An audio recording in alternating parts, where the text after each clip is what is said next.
Let's mike news rap.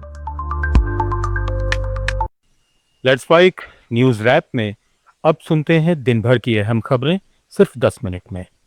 सबसे पहले headlines. NEET मामले में सुप्रीम कोर्ट बोला यूपीएससी में कभी पेपर लीक नहीं हुआ, एनटीए को उनसे सीखने की जरूरत। दिल्ली हाई कोर्ट ने सीजेपी का एक्स अकाउंट बहाल करने से इनकार किया। सोनम वांगचुक ने कहा सरकार सुने उनकी बात। और महाराष्ट्र के पिंपरी में जहरीली शराब ने ली 11 की जान। यूपी के बेतवा नदी पर बन रहे पुल का स्लैब गिरने से 6 की मौत। नीट यूजी 2026 पेपर लीक मामले को लेकर सुप्रीम कोर्ट ने जांच पर कुछ समय के लिए खुद निगरानी रखने का फैसला किया है। कोर्ट ने परीक्षा कराने वाली संस्था एनटीए को कड़ी फटकार लगाते हुए कहा कि ऐसी घटनाएं छात्रों के भविष्य के साथ खिलवाड़ हैं और ये बेहद दुखद है। इसके साथ ही कोर्ट ने शिक्षा मंत्रालय को निर्देश दिया है कि वो एक विस्तृत हलफनामा दाखिल करे जिसमें यह बताया जाए कि नीट परीक्षा प्रणाली को कैसे मजबूत और पारदर्शी बनाया जाए। कोर्ट ने यह भी पूछा कि एनटीए के भीतर विशेषज्ञों की टीम और संस्थागत अनुभव कैसे विकसित किया जाए ताकि भविष्य में पेपर लीक जैसी घटनाएं नहीं हो। केंद्र और एनटीए को इस पर 6 हफ्ते में रिपोर्ट दाखिल करनी होगी। इस बीच नीट मामले पर सुप्रीम कोर्ट में अखिल भारतीय चिकित्सा महासंघ की ओर से पेश अधिवक्ता तन्वी दुबे ने बताया कि राष्ट्रीय परीक्षण एजेंसी और पूर्व इसरो अध्यक्ष डॉक्टर राधाकृष्णन की अध्यक्षता वाली उच्च स्तरीय समिति ने अपने अपने हलफनामे अदालत में दाखिल किए हैं। इन हलफनामों में परीक्षा प्रक्रिया को बेहतर बनाने के लिए हुई बैठकों, चर्चाओं और किए गए फैसलों की जानकारी दी गई है। साथ ही भविष्य में लागू किए जाने वाले सुधारों का भी जिक्र है। के लिए और सुप्रीम कोर्ट ने एफिडेविट को भी पढ़ा और फिर ये भी ऑब्जर्व करा कि ये जो बार बार हो रहा है, जो 2024 में हुआ था, ये जो 2026 में पेपर लीक हुई है, तो इसका रीजन क्या है। तो उनके कुछ क्वेश्चन सुप्रीम कोर्ट ने आज चेयरपर्सन से पूछे। चेयरपर्सन इन पर्सन आज कोर्ट में अपीयर हुए थे, तो उनने पूरी प्रोसेस समझाई कोर्ट को कि क्या क्या हुआ है एनटीए की तरफ से और क्या क्या कमेटी की रिपोर्ट कैसे कैसे फॉलो हुई है, ये सारी चीजें भी बताई गई आज कोर्ट में। कोर्ट ने एक बहुत ही जरूरी चीज आज ऑब्जर्व करी कि जब तक अकाउंटेबिलिटी नहीं होगी, कि जो रिस्पॉन्सिबल लोग हैं, तब तक ये चीज खत्म नहीं होगी। Because there has to be accountability कि किसका ये रोल है और किसके ऊपर ये रिस्पॉन्सिबिलिटी है। So that accountability is very important. राष्ट्रीय जांच एजेंसी ने राजस्थान समेत 4 राज्यों में 12 ठिकानों पर छापेमारी की है। ये कार्रवाई पाकिस्तान से जुड़े एक आतंकी मॉड्यूल के खिलाफ की गई है। राजस्थान के अजमेर और निमराना में भी एजेंसी ने दबिश दी, जहां कई संदिग्धों से पूछताछ की गई और डिजिटल डिवाइस और दस्तावेज जब्त किए गए। जांच में सामने आया कि पाकिस्तान स्थित नेटवर्क ड्रोन के जरिए हथियार, गोला बारूद और आईईडी भारत भेजने की साजिश रच रहा था, जिसका इस्तेमाल बड़े आतंकी हमलों में हो सकता था। इस मॉड्यूल में पाकिस्तान के ऑपरेटिव जसवीर चौधरी और गैंगस्टर शहजाद भट्टी का नाम भी सामने आया है, जो दुबई से नेटवर्क चलाने का आरोप झेल रहा है। फिलहाल एजेंसियां डिजिटल सबूतों की फॉरेंसिक जांच में जुटी हैं और मामले में बड़े खुलासे की संभावना जताई जा रही है। गुजरात के भुज में केंद्रीय गृह मंत्री अमित शाह ने भारत पाकिस्तान सीमा पर बॉर्डर आउटपोस्ट G7 का दौरा किया। उन्होंने सीमा सुरक्षा बल के जवानों से बातचीत की और उनके कार्य की सराहना की। अमित शाह ने कहा कि बीएसएफ के जवान बेहद कठिन परिस्थितियों में देश की सीमाओं की रक्षा करते हैं। ये सेवा अत्यंत चुनौतीपूर्ण है, लेकिन जवान पूरी निष्ठा और साहस के साथ अपना कर्तव्य निभा रहे हैं।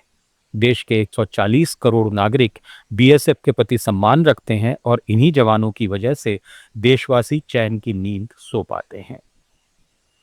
मेरी पूरी थकान पल भर में गायब हो जाए, क्योंकि जब चौकी पर पहुंचते हैं तो जहां आप रहे हैं वहां रहना कितना कठिन है वो आते आते ही मालूम हो जाता है। और यहां आने के बाद जब आप हंसते हुए चेहरों के साथ भारत की सीमाओं की सुरक्षा करते हुए देखते हैं, तब हमें लगता है कि हमारा काम बहुत सरल है हमें तो कम से कम थकने का अधिकार नहीं है। जब आप नहीं थकते हो तो हमें थकने का अधिकार है। कांग्रेस के वरिष्ठ नेता जयराम रमेश ने प्रधानमंत्री नरेंद्र मोदी की इजराइल नीति को लेकर सवाल उठाए हैं। उन्होंने सोशल मीडिया पर कहा कि पीएम मोदी ने इजराइल की कई सैन्य कार्रवाइयों पर सार्वजनिक रूप से निंदा नहीं की, खासकर गजा, लेबनान और वेस्ट बैंक से जुड़े मुद्दों पर। भारत की पारंपरिक विदेश नीति के मूल्यों से अलग जाकर सरकार इजराइल के प्रति अधिक नरम रुख अपना रही है। फलस्तीनियों के मानवाधिकार और विस्थापन से जुड़े मुद्दों पर भारत की चुप्पी चिंता का विषय है। कर्नाटक में मुख्यमंत्री सिद्धारमैया के इस्तीफे को राज्यपाल थावरचंद गहलोत ने स्वीकार कर लिया है। इसके बाद राज्य में नई सरकार के गठन का रास्ता पूरी तरह साफ हो गया है और कांग्रेस नेता डीके शिवकुमार के अगले मुख्यमंत्री बनने की संभावनाएं काफी मजबूत मानी जा रही हैं। सिद्धारमैया के इस्तीफे पर शिवसेना यूबीटी के सांसद संजय राउत ने आज मुंबई में कहा कि कांग्रेस की अपनी एक आंतरिक व्यवस्था है, लेकिन सिद्धारमैया के प्रति मेरा सम्मान और बढ़ गया है। राजस्थान के पूर्व मुख्यमंत्री अशोक गहलोत ने प्रदेश की भजनलाल सरकार की कार्यप्रणाली पर सवाल उठाए हैं। उन्होंने बांदीकुई में बाइक चोरी के शक में युवक की मॉब लिंचिंग और अजमेर में एक युवक को पेड़ से बांधकर बेरहमी से पीटने की घटनाओं का जिक्र करते हुए इसे बढ़ती अराजकता और जंगल राज बताया।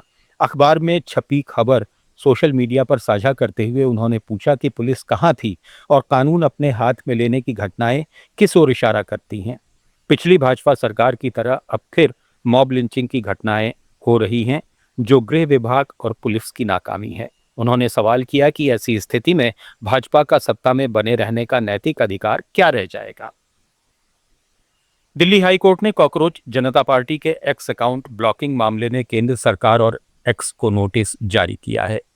सीजेपी के संस्थापक अभिजीत दीपके ने याचिका दायर कर कहा कि उनका अकाउंट बिना उचित वजह के ब्लॉक किया गया, जो अभिव्यक्ति की स्वतंत्रता का उल्लंघन है। हालांकि कोर्ट ने फिलहाल अकाउंट तुरंत बहाल करने से इनकार कर दिया है। अदालत ने कहा कि सरकार का पक्ष सुने बिना कोई अंतरिम आदेश देना सही नहीं होगा। जस्टिस पुरुषेंद्र कुमार कौरव की बेंच ने केंद्र सरकार को 4 हफ्ते में जवाब दाखिल करने का आदेश दिया है और अगली सुनवाई 6 जुलाई तय की गई है। कोर्ट ने यह भी कहा कि ब्लॉकिंग ऑर्डर की समीक्षा रिव्यू कमेटी करेगी और पूरे मामले की जांच की जाएगी। उधर लद्दाख में सामाजिक कार्यकर्ता सोनम वांगचुक ने कहा कि वे कभी अपने रुख से पीछे नहीं हटे और कॉकरोच जनता पार्टी को लेकर वो अपने समर्थन पर कायम हैं। गौरतलब है कि उनके और उपराज्यपाल विनय कुमार सक्सेना के बीच बयानबाजी तेज हो गई है। उपराज्यपाल ने सोशल मीडिया पर वांगचुक पर भ्रामक बयान देने का आरोप लगाया था, जबकि वांगचुक ने इसे पूरी तरह खारिज करते हुए कहा कि उनकी बैठक सौहार्दपूर्ण माहौल में हुई थी और कोई चेतावनी नहीं दी गई।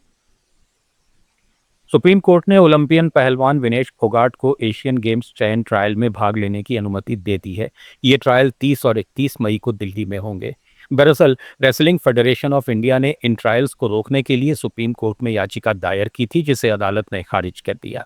इससे पहले दिल्ली हाईकोर्ट ने भी विनेश फोगाट को ट्रायल में हिस्सा लेने की अनुमति दी थी और निर्देश दिया था कि पूरी प्रक्रिया की वीडियो रिकॉर्डिंग हो तथा पारदर्शिता के लिए एसएआई और आईओए के पर्यवेक्षक मौजूद रहें। इन ट्रायल्स के आधार पर सितंबर में जापान में होने वाले एशियन गेम्स के लिए खिलाड़ियों का चयन किया जाएगा। विनेश फोगाट 2024 पेरिस ओलंपिक विवाद के बाद एक बार फिर वापसी की तैयारी में है। महाराष्ट्र में पुणे के उपनगर पिंपरी चिंचवाड़ में कथित तौर पर जहरीली शराब पीने से 11 लोगों की मौत हो गई है। स्थानीय रिपोर्टों के अनुसार गुरुवार को अवैध शराब पीने से 8 लोगों की मौत हुई। शुक्रवार सुबह 3 और लोगों की मौत हुई, जिससे मृतकों की संख्या 11 हो गई। अधिकारियों ने बताया कि शराब पीने के बाद पीड़ित बेहोश हो गए और उन्हें सांस लेने में तकलीफ होने लगी। बाद में उन्हें मृत घोषित कर दिया। उधर उत्तर प्रदेश के हमीरपुर में बेतवा नदी पर बन रहे पुल का स्लैब अचानक गिर गया। हादसे में 6 मजदूरों की मौत हो गई, जबकि 3 को एसडीआरएफ ने मलबे से सुरक्षित बाहर निकाला। यह हादसा ललपुरा इलाके में हुआ। बताया जा रहा है कि उस समय तेज आंधी और बारिश चल रही थी। एसडीआरएफ ने करीब 7.5 घंटे तक रेस्क्यू ऑपरेशन चलाया। 90 करोड़ की लागत से बन रहा ये पुल मोराकांड और कुरारा गांव को जोड़ने वाला है। प्रशासन ने हादसे की जांच के आदेश दे दिए हैं। न्यूज रैप में फिलहाल इतना ही। बने रहिए लेट्स माइक के साथ। आप सुन रहे थे let's mike more than radio.